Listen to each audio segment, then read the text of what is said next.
Bonjour à toutes et à tous, c'est Valentin et je suis ravi de vous accueillir pour la saison 2 du podcast Loop sur le triathlon. Le podcast qui reçoit des triathlètes plus inspirants les uns que les autres. L'objectif est simple, aborder différents sujets avec les sportifs afin d'être inspirés et surtout avoir des conseils sur différents sujets. Et aujourd'hui, dans le premier épisode de la saison 2 du podcast Loop sur le triathlon, nous avons l'honneur de recevoir Charlène Clavel. J'ai fait le choix de m'orienter dans le sport et la kinésithérapie. J'ai fait d'abord un Master 2 en expertise et optimisation de la performance sportive. Je pense que c'est une chance d'avoir pu évoluer au sein d'un groupe et dans un sport collectif.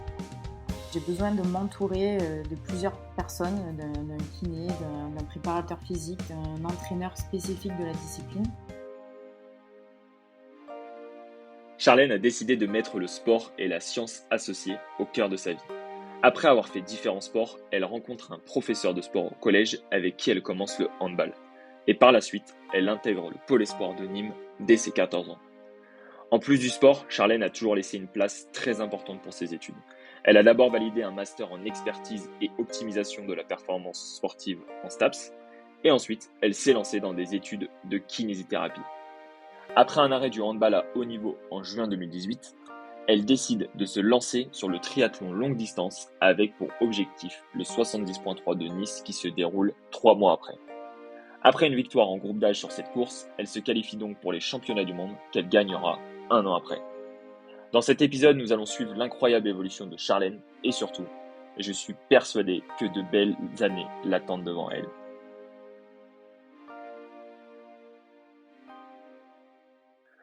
Hello Charlène, je suis ravi de pouvoir échanger avec toi sur le podcast Loop sur le triathlon. Je te souhaite d'ailleurs la bienvenue et pour commencer notre échange, pourrais-tu te présenter s'il te plaît? Salut Valentin, déjà, merci à toi de m'avoir invitée. Je suis super contente et écoute, pour me présenter rapidement, moi j'ai démarré le triathlon il y a pas si longtemps que ça.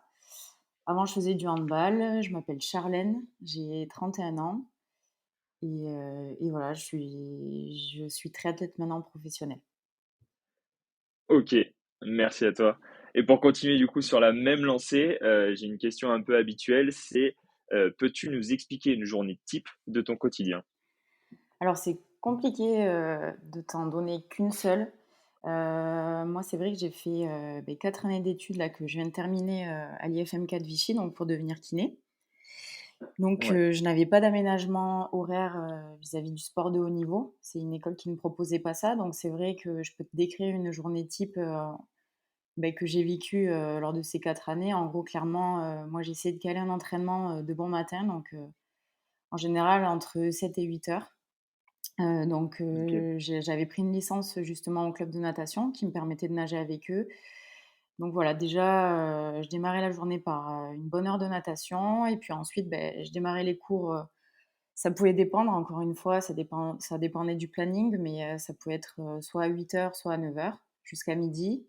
J'avais une pause, pour manger, puis après je reprenais les cours, pareil, ça pouvait être, de 14 heures à 16 heures, voire même 17 heures parfois et après, j'essayais d'aller encore, m'entraîner derrière, donc soit une séance de course à pied ou, de vélo, bien sûr en fonction du temps que j'avais et de la planification avec mon entraîneur qu'on avait prévu.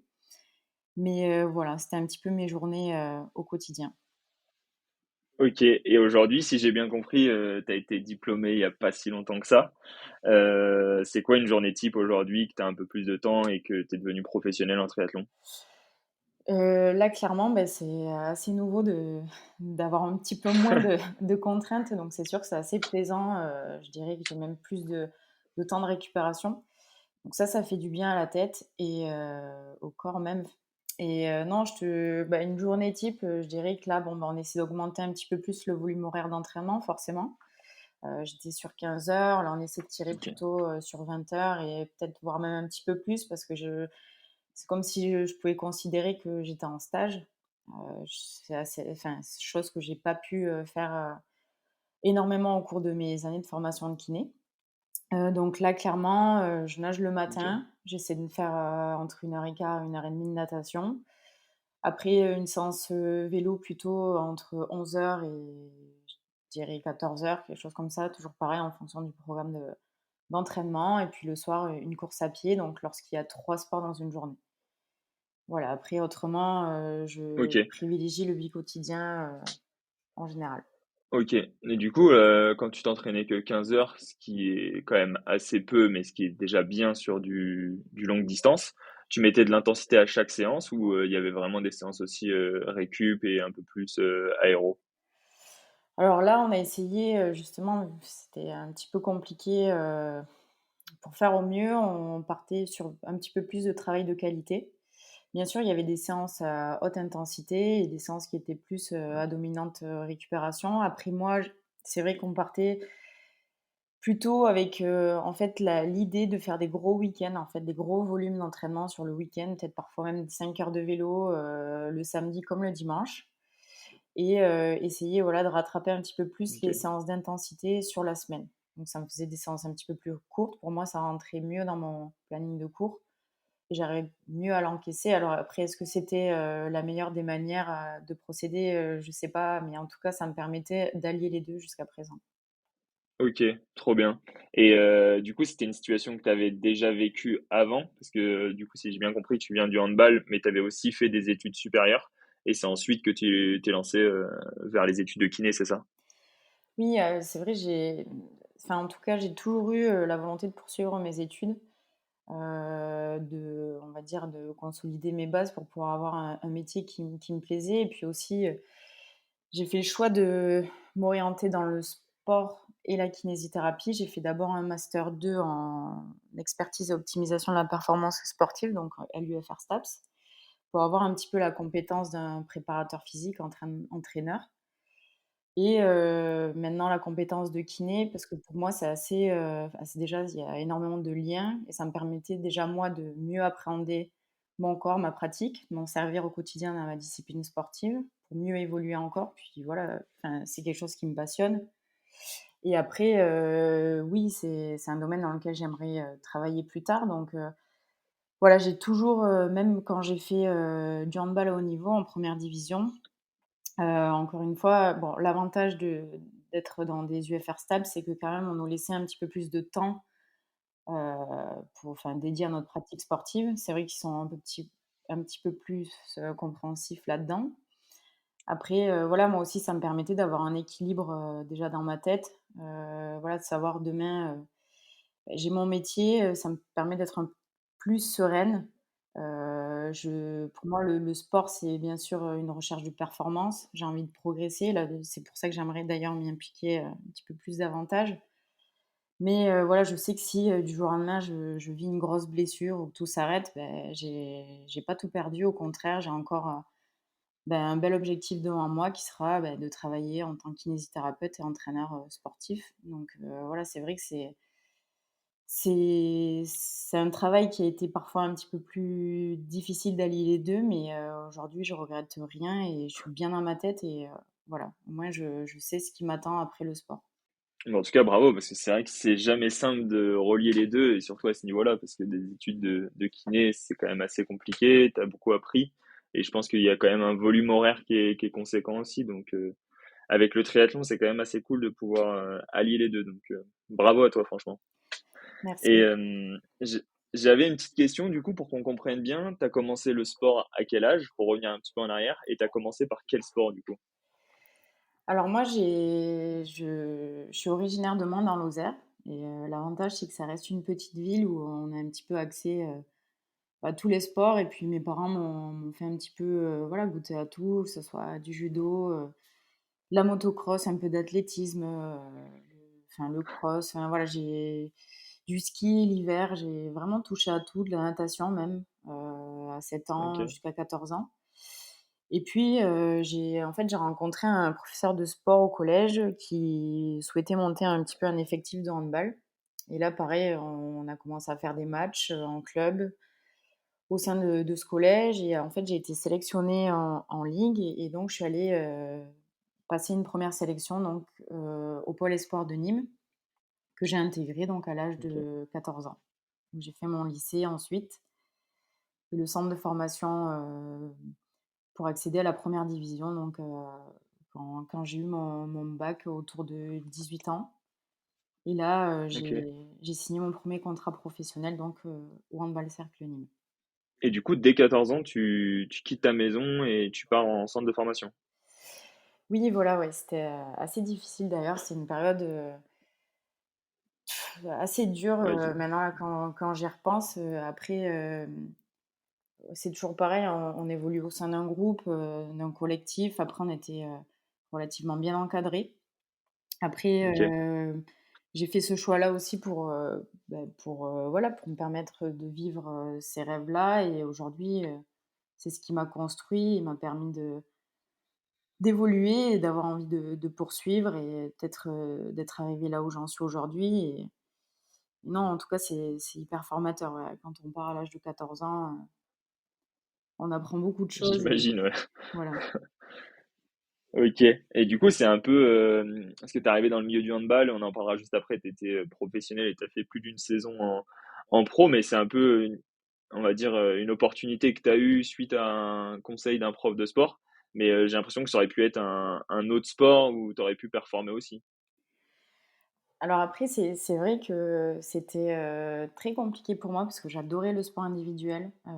J'aimais bien courir, m'inscrire sur des OK, crosses, tout ça. J'avais même fait, je me souviens les demi-France de cross ou quelque chose comme ça avant de partir dans le handball et oui, voilà, en fait, c'est que la conjoncture, a fait les choses comme ça mais voilà, après j'ai vécu de très, très belles années, dans le handball, en centre de formation où on a été championne de France avec le lycée d'Audet, donc le pôle espoir de handball de Nîmes et après pouvoir OK. intégrer, l'AD1 à 18 ans avec, voilà ce collectif-là, jeune, ça enfin voilà, clairement, je m'attendais déjà pas à tout ça et puis encore une fois, j'étais enfin je pense à 14 ans, je préférais les sports individuels. Mais OK. maintenant avec du recul, c'est, je pense, c'est une chance, d'avoir pu évoluer au sein d'un groupe et dans un sport collectif parce que c'est encore, totalement différent. On vit au service d'un groupe. Il y a enfin c'est On n'est pas seul et je ça m'a permis d'évoluer sur moi énormément, de m'ouvrir même beaucoup. Mais du coup, tu le vois une chance plutôt sur la partie dans le sens où, bah, comme tu disais, c'est structuré, tu avances ensemble et tu te fais progresser? Ou, c'est vraiment cet aspect aussi, bah, compétition que tu as pour être titulaire, pour progresser encore plus vite? Enfin, est-ce que c'est ça qui te drive ou, c'était vraiment l'esprit de groupe qui t'emmenait, un peu plus loin sur d'autres aspects? Qu'est-ce que toi t'en tires de cette expérience de groupe? Pour moi, je dirais que c'est les 2 en fait. OK. Déjà tu dois te battre pour avoir ta place. Nous, enfin, parce que j'avais d'autres amis, qui étaient du pôle avec moi, on était assez jeunes pour avoir intégré le groupe pro. Donc il faut arriver à faire sa place. On est face à des filles qui évoluent en équipe de France, qui jouent depuis déjà quelques années, qui ont un beau palmarès. On va Mmh. pas, voilà, il faut prouver à chaque entraînement, rester concentré, motivé, parfois même on a très peu de temps de jeu, donc c'est des petits moments, qu'il faut savoir saisir, être pris dans la tête aussi. Ouais. Après il y a le fait que, on apprend au contact, des filles qui ont énormément d'expérience et ça, ce partage-là pour moi c'est essentiel et c'est ce qui m'a permis de grandir et c'est aussi ce que je retrouve dans le triathlon aujourd'hui.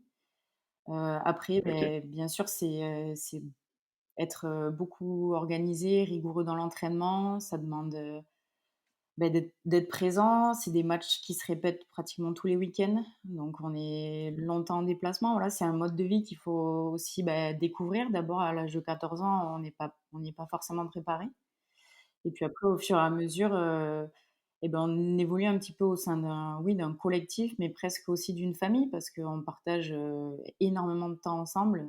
Vraiment, hein, c'est des heures et des heures, que ce soit des séances de vidéo, des séances de musculation, des entraînements, plus de préparation physique. Puis on est un petit peu en décalage aussi, avec notre vie de famille, je veux dire, les moments en Noël, ils sont très courts parce que, souvent c'est entrecoupé de compétitions, très importantes. Après, les périodes de vacances, on n'a pas les mêmes. Nous, c'était sur le Et mois oui. de mai et ensuite il fallait repartir, courant, fin juin, début juillet pour, entamer une préparation, je dirais pleine sur un mois et ensuite on attaquait la saison dès août donc voilà, c'est tous ces éléments-là qui permettent, voilà, de grandir au sein d'un groupe et de s'adapter à tout ça, ouais.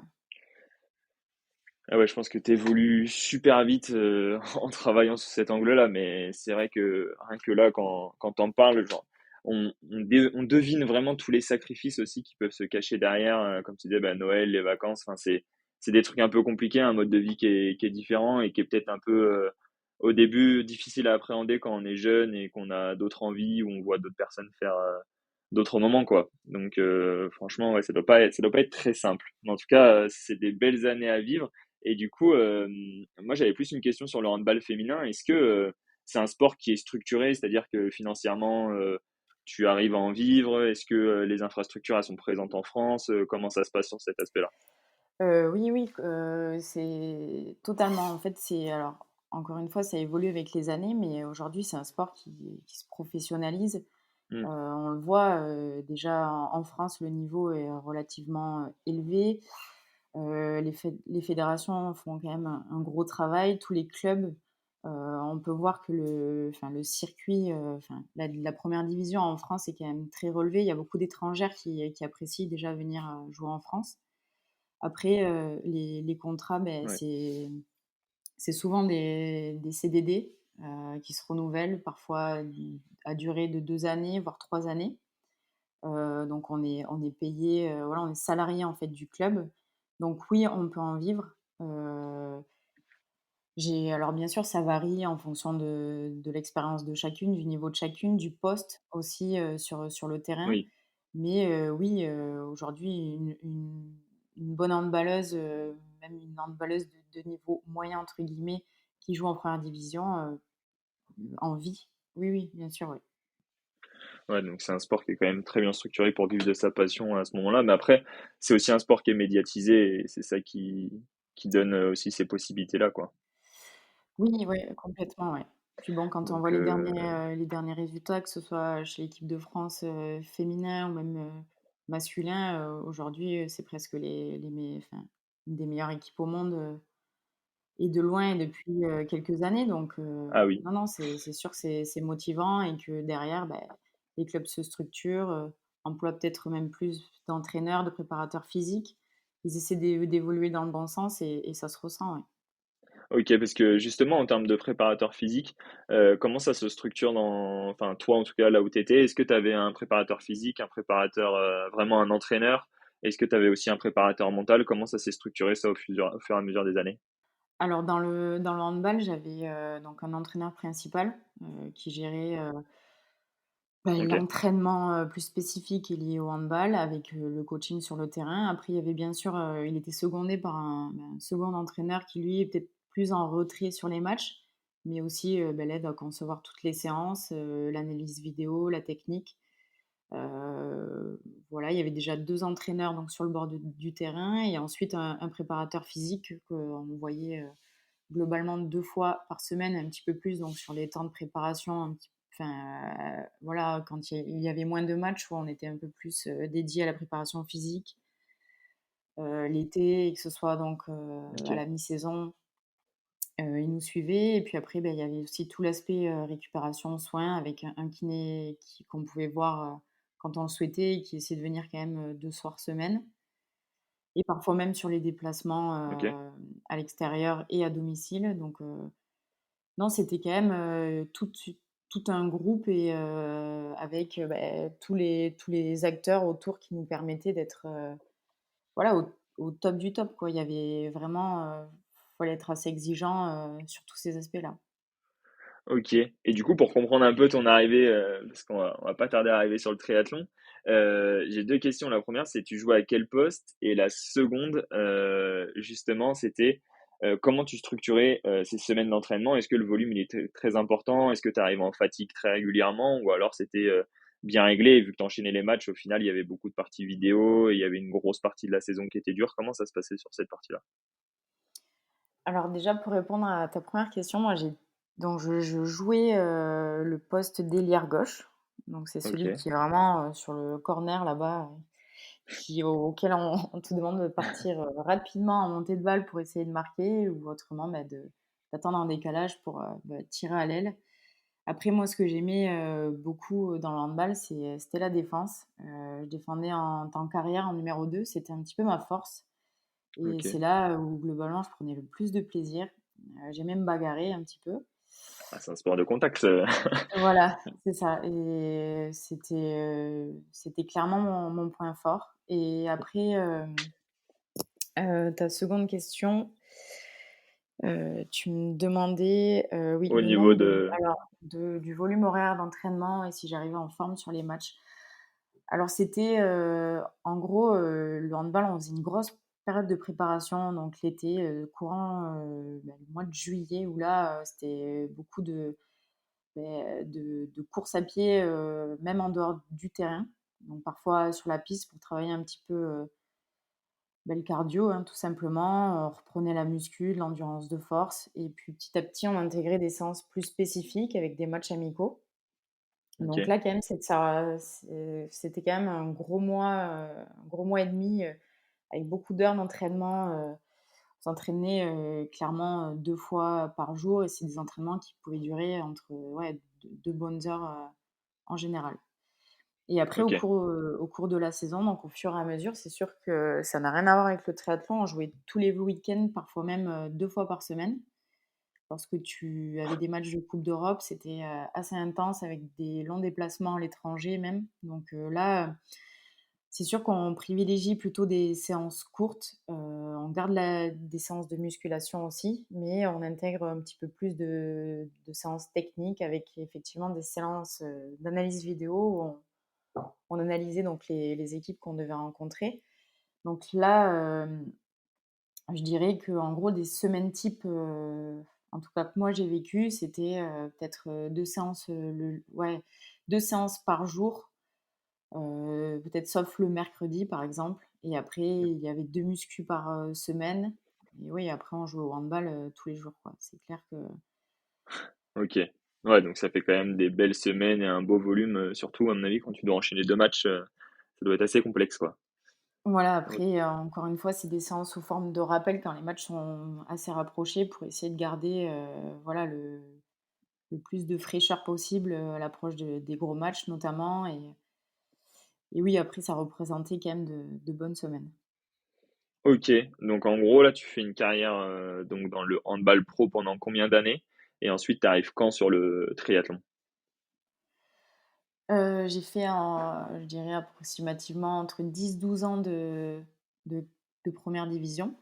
Donc OK, j'ai fait, un long moment donc à Nîmes, jusqu'à ce que, malheureusement mon club, formateur coule financièrement, ouais, et donc en 2016, j'ai poursuivi ma carrière donc à Nantes, où là j'ai fait 2 saisons. Et après OK. ça, j'ai choisi d'arrêter le handball pour faire du triathlon. OK et du coup, c'est en donc là, on est en 2019, si je dis pas de bêtises? D c'est c'est en fait, je me suis lancée dans le triathlon l'été donc 2018.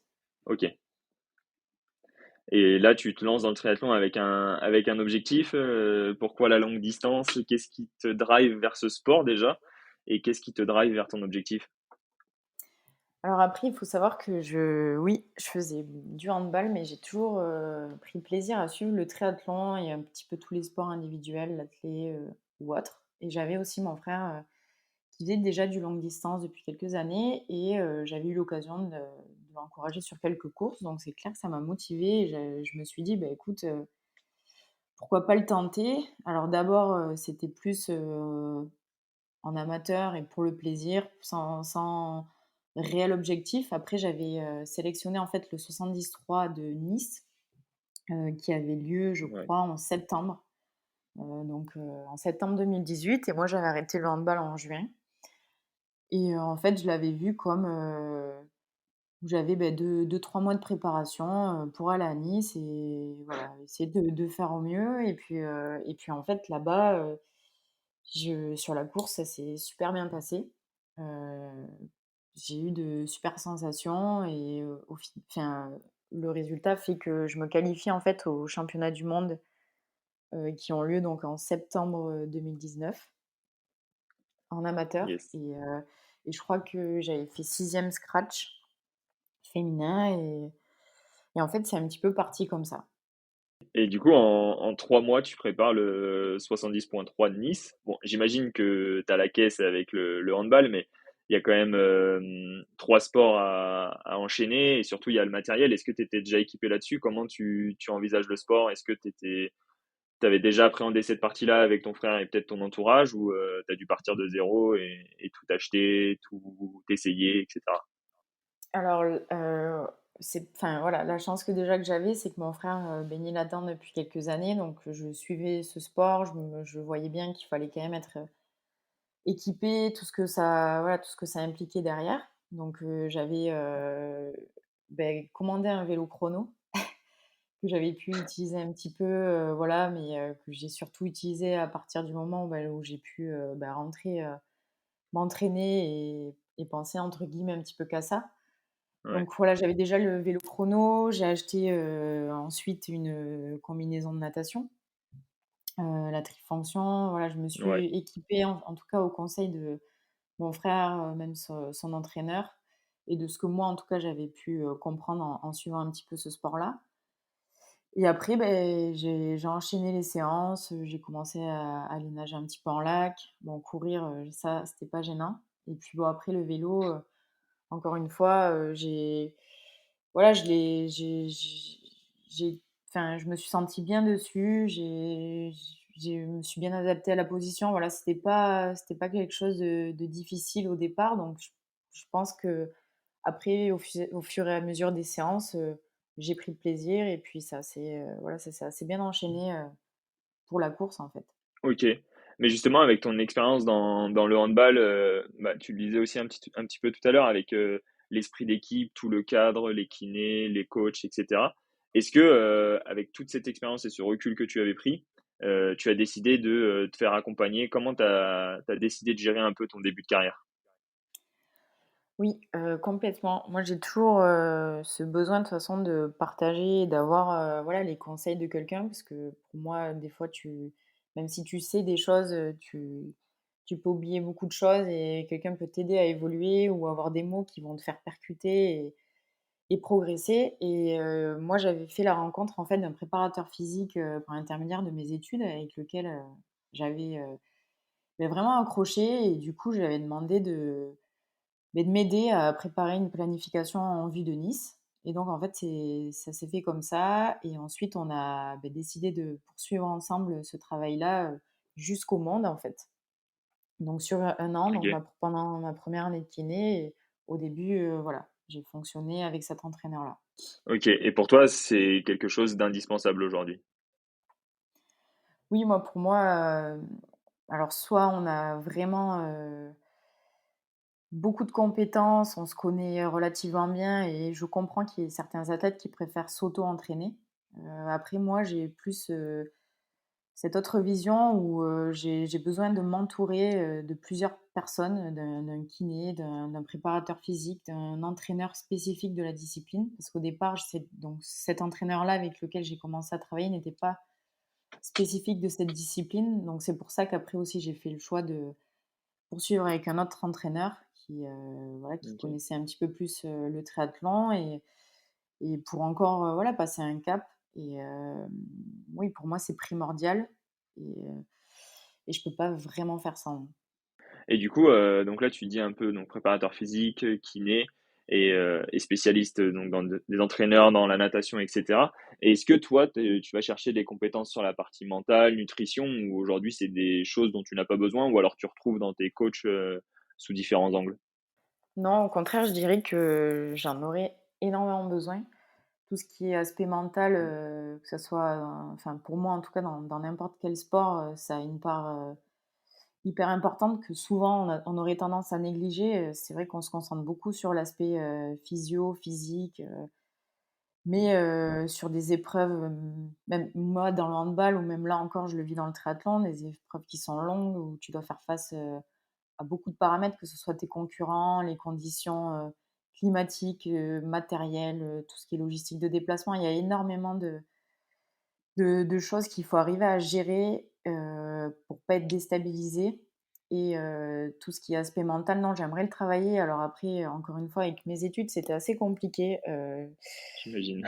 j'essayais de cadrer les choses au mieux, mais pour moi, je restais encore très amateur dans ma discipline. Aujourd'hui, si je souhaite encore progresser, bien sûr que je vais essayer de travailler donc cet aspect mental, me rapprocher d'un préparateur physique, même l'aspect nutrition. Voilà, c'est des efforts qui sont longs dans la durée et qui demandent, même au quotidien, donc pour s'entraîner, de nombreux Ouais, entraînements.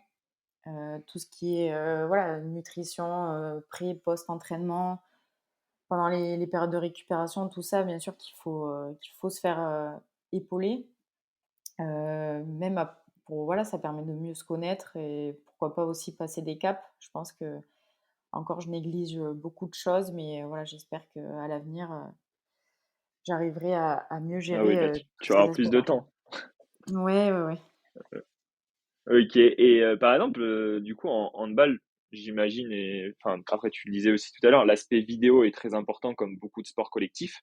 Est-ce Mmh. que c'est quelque chose que tu essayes de mettre en place sur tes entraînements de natation, sur, des entraînements de course à pied et cetera pour t'analyser? Ou alors justement, malgré tout, tu as un retour sur toi-même, tu arrives à comprendre ton mouvement sous l'eau, en natation, ou tu arrives à savoir comment tu poses ton pied en course à pied? Comment tu travailles sur cette partie-là? Alors là, déjà moi je suis quelqu'un où j'ai besoin, à chaque séance quand j'y vais, j'aime bien déjà comprendre ce que va apporter la séance et après au sein de tout ce qui est, schéma corporel, sensations, c'est vrai que j'aime bien avoir des repères, ressentir des choses, que ce soit dans l'eau, ou même en course à pied ou encore en vélo. Après, non, encore une fois, j'ai pas eu, beaucoup de retours contrairement au handball où là, toutes les semaines, on se regardait jouer, on analysait, notre tactique, notre technique de jeu face à des adversaires, que ce soit nous, notre équipe et l'autre équipe sur laquelle on allait, jouer, le week-end. Là, c'est vrai qu'en triathlon, je trouve que ça serait, un avantage de plus d'arriver à s'analyser sous l'eau pour mieux, déjà percevoir le mouvement parce que je pense qu'on n'est pas tous aptes à être Ouais, capable de se représenter le geste dans l'espace et je m'en rends compte, moi, encore aujourd'hui. J'ai d'énormes progrès à faire en natation et c'est encore une fois là aussi où j'aimerais, modifier des choses à l'avenir, essayer d'avoir peut-être un entraîneur plus régulièrement, sur le côté qui puisse m'encadrer, m'amener un retour visuel. En course à OK. pied, parfois certaines séances, bon, quand il est là, il va filmer peut-être, les 2 dernières répétitions parce que c'est là où on se dégrade un petit peu, on voit nos défauts ou même en course, parfois c'est bien, d'avoir quelques supporters sur le côté qui nous filment et ça permet de vraiment, en fait, se rendre compte, la dégradation du geste avec l'apparition de la fatigue ou, voilà, peut-être aussi ça crée certaines douleurs parfois, on se rend pas compte que c'est le geste C'est répété qui ça. va créer tout ça donc non, je suis pour et je pense que ça peut, vraiment permettre de progresser et des fois on l'utilise même en imagerie mentale, Ouais. et pourquoi pas, voilà, essayer d'intégrer ça pour encore s'améliorer et moi je sais que j'ai un point faible aujourd'hui, en natation, je prends quand même du retard.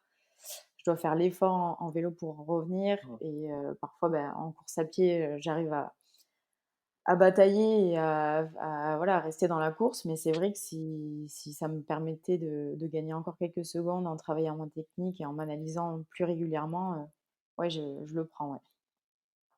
OK, bah, c'est super intéressant. Merci pour ton retour là-dessus. C'est vrai que, de toute façon, j'ai l'impression que c'est un sport où il y a énormément à travailler sous différents angles et je pense que tu l'avais déjà, subi un petit peu avant avec, ta carrière pro en handball, mais le triathlon demande, vraiment, une amélioration dans chacun des sports, dans les 3 sports cumulés, donc c'est vrai qu'on peut travailler sous différents angles. Mais, aujourd'hui, qu'est-ce qui fait que, en arrêtant le handball, tu t'es mis sur le longue distance et non pas sur le court distance? Sachant qu'en plus, au handball, tu avais quand même un poste où il faut être assez dynamique, il faut sprinter et cetera. Qu'est-ce qui t'a orienté sur ce choix-là? Très bonne question. Alors, c'est vrai que le hand, est un sport d'explosivité où on enchaîne un petit peu les des efforts intenses et répétés. Après, il faut aussi avoir l'image que c'est un sport qui se répète avec de nombreux matchs, donc il faut arriver à tenir aussi dans la durée. Donc pour moi, ça comprend, tout ce qui est aspect puissance, mais aussi d'endurance et je pense que ça m'a permis de développer Oui, des qualités, dont je me sers aujourd'hui. Après clairement le court distance m'aurait beaucoup plu, je j'aurais vraiment aimé, voilà, vivre ce genre de format, même si j'y ai déjà participé, j'ai fait quelques M pour le plaisir et en préparation de format L plus long. Mais aujourd'hui, OK. j'ai pas j'ai clairement pas le niveau en natation qui me permettrait de pouvoir, déjà, m'éclater, sur du format plus court, rester au contact et voilà, jouer devant. Là, clairement, en natation, je prends trop de retard et c'est très compliqué. Donc non, je j'ai pas le niveau d'évoluer, sur du court distance. Après, j'aime aussi, le format long. Enfin, pour moi, c'est maintenant, enfin, on dit que ça reste du format long, mais on voit qu'il y a de nombreux triathlètes, du court qui commencent à arriver. Les chronos sont de plus en plus rapides et presque, en fait, quand on arrive à la fin d'un 73, on a l'impression que presque ça devient court, quoi, tellement ça devient rapide et tout ça. Après, Ah ouais, ça va de plus j'ai en plus vite. ça va de plus en plus vite et après bon, forcément moi je m'éclate en vélo et c'est la partie la plus longue sur 73 donc est-ce que voilà aussi c'est pas là où je sens que ça me correspond peut-être un petit peu plus que le format court, ouais. Donc là, tu prends ta décision, 3 mois après, tu t'en vas sur le 70.3 de Nice, tu gagnes en catégorie d'âge, du coup, tu te qualifies au championnat du monde et 1 an après au championnat du monde, du coup, tu gagnes et tu deviens, champion du monde dans ta catégorie d'âge. Voilà. C'est ça. Donc ensuite, suite à ce résultat qui est quand même incroyable, comment tu décides d'aborder ta carrière et à partir de quel moment tu décides de passer professionnel? Oui, alors du coup, c'est vrai que ça m'a enfin voilà, quand j'avais démarré le triathlon, je m'attendais pas à faire ce résultat-là. Quand je l'ai fait, ça m'a vraiment, motivée et je me suis dit: «Bah, écoute, essaye d'être, voilà, pourquoi pas tenter, une aventure en tant que professionnel?» mais encore une fois, en gardant, une préparation qui sera peut-être pas du niveau d'une professionnelle. Ça sera peut-être, un peu moins, parce que, j'allie mes études et mon sport, mais écoute, on essaye et du coup, j'ai choisi de prendre ma licence pro en janvier 2019, OK, avec aussi, l'aide de mon club, voilà, qui m'a encouragée à le faire. Et là, à partir de là, j'ai tenté, de structurer un petit peu mieux les choses. Déjà de prendre un entraîneur plus spécifique dans le triathlon, donc qui était sur Vichy, là où moi où je vivais et que je faisais mes études de kiné. D'avoir, déjà voilà, le fait d'avoir un entraîneur et puis, parfois pouvoir intégrer un groupe de temps en temps sur quelques séances, c'est vrai que ça aide et puis ça permet de casser un petit peu toute cette routine et de passer certaines séances un peu plus compliquées. Donc déjà, ça m'a permis de passer un cap. Après, malheureusement, c'est tombé en même temps que l'année covid. Donc il y ouais, a eu très, très peu de courses et il y en a eu une seule. Donc c'était en plus dans la ville de mon club, au Sables d'Olonne. ouais, Donc là, cette première course, a été, je dirais un vrai tremplin en tout cas pour moi. Déjà parce que, c'était ma première compétition en tant que professionnelle. J'ai réalisé combien, c'était très différent, de quand tu prends le départ en tant qu'amateur et en tant que pro. En fait, ça a vraiment, c'est totalement différent. C'est une course, où tu dois essayer de rester au contact. La dynamique n'a rien à voir. C'est beaucoup de soit tu arrives à rester au cœur de la course et dans la dynamique et ça peut t'amener, à être pas trop loin d'un top 5 et cetera, ou soit tu es clairement loin et tu perds la dynamique de la course et là, tu vis ta course, seul et ça peut être très long.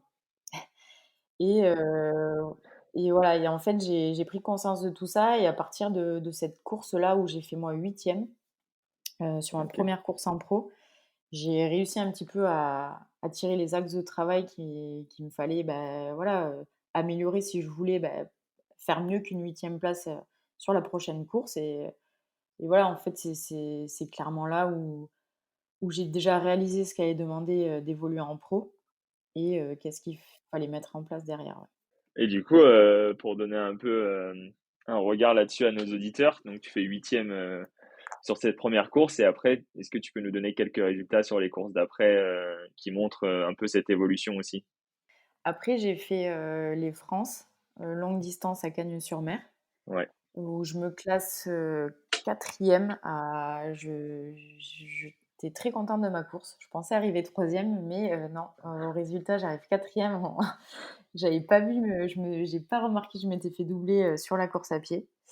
Non, mais en tout cas, ça a été, déjà pour moi une belle réussite et puis après, j'ai fait, 3e, donc mon premier podium en tant que professionnel dans la ville de mon club, donc au Sables d'Olonne sur, voilà, sur, 2021.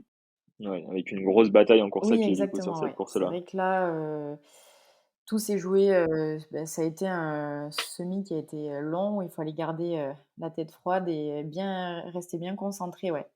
Où j'ai tenté des choses et Et tu te dis quoi justement sur cette partie-là? Donc par oh, exemple, là où tu finis 3e ou même, très récemment, bah, encore au Sables d'Olonne où tu pars avec Alexia Bailly et vous partez sur un rythme très mmh. fort.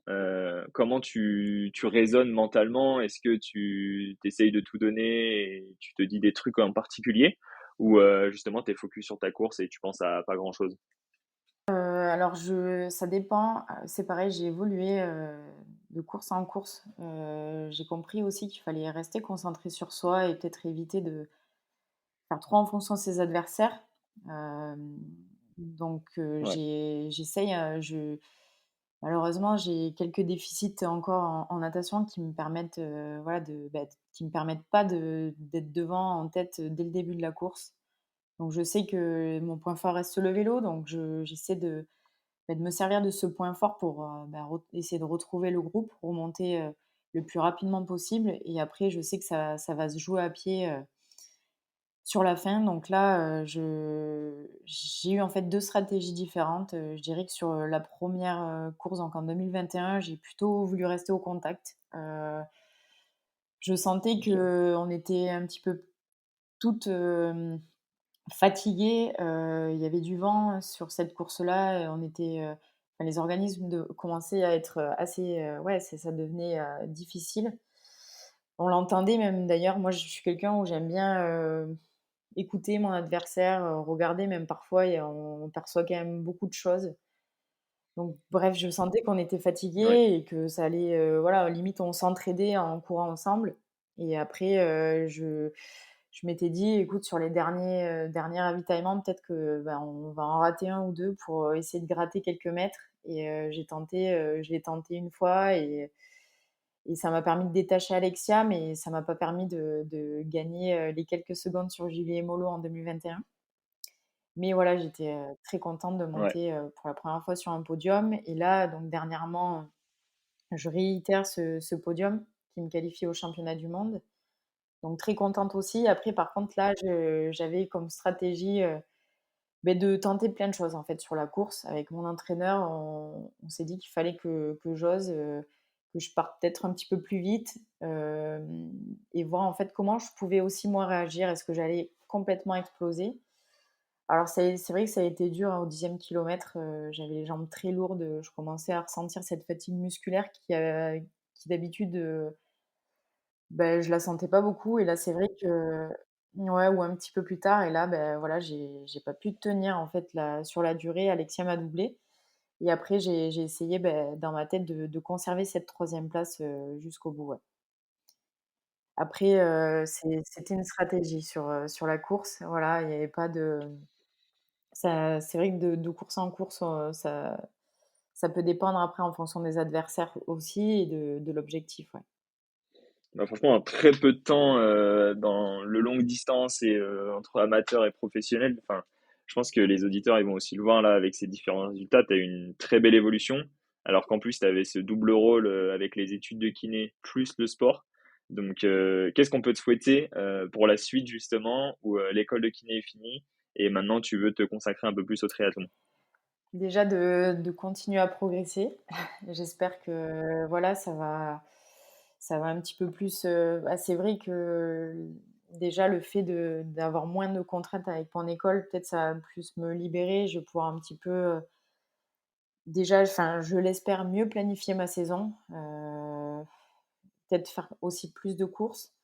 Voilà, c'est vrai que habituellement jusqu'en là, je pouvais faire des courses que jusqu'à fin août. Voilà, aujourd'hui, j'ai pas l'école, qui recommence, début septembre. Donc ça déjà, c'est vraiment un bonus et Ouais, intégrer déjà aussi d'autres, plus de stages, et encore plus de récupération, des choses, qui moi me paraissent essentielles si on veut passer des caps aussi.